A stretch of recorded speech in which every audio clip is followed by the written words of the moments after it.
Praise the lord. प्रभु यीशु मसीह के नाम को धन्यवाद हो, प्रभु यीशु मसीह की स्तुति हो। मैंने 21 सवाल बनाए थे जो है अन्य भाषा के ऊपर, और मैंने कहा था आपको कि मैं उसके ऊपर जवाब आपको दूंगा।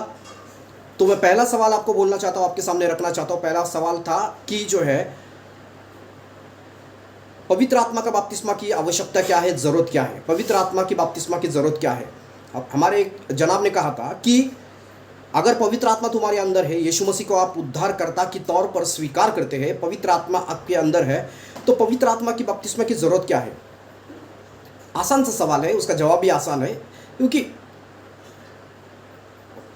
बपतिस्मा करने वाले यूहन्ना ने कहा था कि मैं तुम्हें पानी से बपतिस्मा देता हूँ, लेकिन मेरे पीछे जो हो लेता है, जिसके जूते में उठाने के योग्य नहीं, वो तुम्हें पवित्र आत्मा और आग से बपतिस्मा देगा। वो अगर वचन कहता है वो तुम्हें पवित्र आत्मा और आग से बपतिस्मा देगा, तो उसकी आवश्यकता है।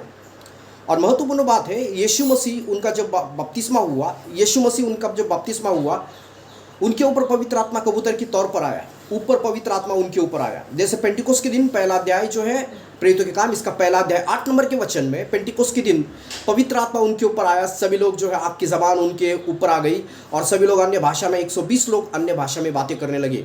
अगर यीशु मसीह को पवित्र आत्मा की इतनी आवश्यकता पड़ी 3.5 साल सेवा करने के लिए, उनके ऊपर पवित्र आत्मा आया और पवित्र आत्मा के जो है प्रभाव से, पवित्र आत्मा के सामर्थ्य से उन्होंने सेवकाई की।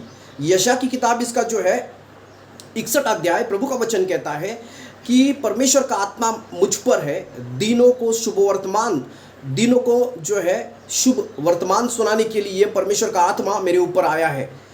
तो वही वचन जो है यीशु मसीह ने सभास्थान में ये वचन को बोलकर यीशु मसीह ने इस प्रकार बोला कि ये आज वचन पूरा हो गया है। उन्होंने शास्त्रभाग यशा की किताब से 61 अध्याय से शास्त्रभाग निकाला और इन वचनों को पढ़ा, और ये वचन अभी पूरा हुआ है, ऐसा उन्होंने कहा। तो बहुत ही महत्वपूर्ण है, अगर यीशु मसीह को पवित्र आत्मा की अभिषेक की आवश्यकता पड़ी, तो हमें कितने पवित्र आत्मा की आवश्यकता, पवित्र आत्मा की बपतिस्मा, पवित्र आत्मा ऊपर आना, उसकी आवश्यकता है। अगर पवित्र आत्मा हमारे ऊपर आता है, पवित्र आत्मा का बपतिस्मा हम पाते हैं, तो हम प्रभावी रीति से जीवन जी सकते हैं और प्रभावी रीति से सेवकाई कर सकते हैं। अगर पवित्र आत्मा का बपतिस्मा नहीं है, हम पाते नहीं, तो इसका मतलब ये नहीं कि हम स्वर्ग में नहीं जाएंगे। हम यीशु मसीह को उद्धारकर्ता के तौर पर स्वीकार किया है, बपतिस्मा लिया है, पानी से बपतिस्मा लिया, स्वर्ग तो जाएंगे, लेकिन प्रभावी रीति से सेवकाई आपको करनी है, तो पवित्र आत्मा का बपतिस्मा पाना आवश्यक है। पवित्र आत्मा का आग भी आ सकता है। बहुत से लोगों ने इस प्रकार अनुभव किया है कि कुछ लोगों ने आग का जो है अनुभव किया, आग की ज़बान उनके ऊपर आई। पंडित रमाबाई मुक्ति मिशन में जो 105 में जो पवित्र आत्मा उनके ऊपर उतरा, जो कुछ लड़कियों पर जो है पूरी आग आई थी। तो हमें प्रभु आग से भी बपतिस्मा देता है और पवित्र आत्मा से भी बपतिस्मा देता है। तो पवित्र आत्मा का बपतिस्मा हमारे जीवन में ज़रूरी है। अगर हम जो है प्रभावी तौर पर सेवकाई करना चाहते हैं, तो पवित्र आत्मा का बपतिस्मा होना बहुत ज़रूरी है। जॉन हाइड जब इंडिया में आए, तो उनको किसी ने कहा था कि जब सेवकाई के लिए जा रहे, भारत देश में जा रहे, तो आपके ऊपर पवित्र आत्मा का बपतिस्मा पाना बहुत ज़रूरी है। तो उनको बहुत दिन से मिला नहीं था, वो मांग रहे थे, मिला नहीं था। लेकिन जब वो भारत देश में आने के लिए बोट में सवार हो गए, बोट में आए, जॉन हाइड, जिनको प्रेयर हाइड भी कहा जाता है, उन्होंने पावर हाउस पूरे, मुझे लगता है पंजाब में पूरे पावर हाउस उन्होंने बनाए थे, और बोट में उनको पवित्र आत्मा से बपतिस्मा मिला और जो है अन्य भाषा में प्रार्थना करने लगे।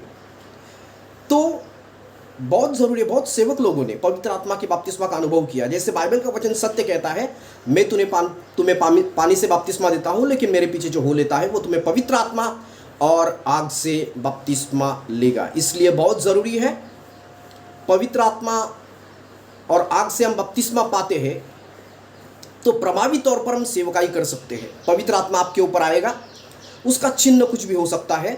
उस समय आपको अन्य भाषा प्राप्त हो सकती है, हो सकता है अन्य भाषा बाद में प्राप्त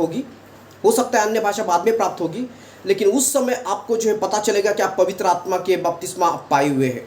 तो मांगना है और उसको स्वीकार करना है। मांगो तो तुम्हें दिया जाएगा। अगर आप पवित्र आत्मा के बपतिस्मा के लिए मांगते हैं, तो प्रभु आपको भरेगा और अन्य भाषा के वरदान जो बहुत ही पावरफुल वरदान है, जो अन्य भाषा, जो पहला कुरिन्थियों की पत्री 14:2 का वचन कहता है अन्य भाषा से आप परमेश्वर से बात कर सकते हैं, वो अन्य भाषा का वरदान जो केवल परमेश्वर को समझती है, किसी इंसान को समझती नहीं, खुद को समझती नहीं, केवल परमेश्वर को समझती है, वैसे वरदान से प्रभु आपको भर देगा। Praise the Lord, hallelujah.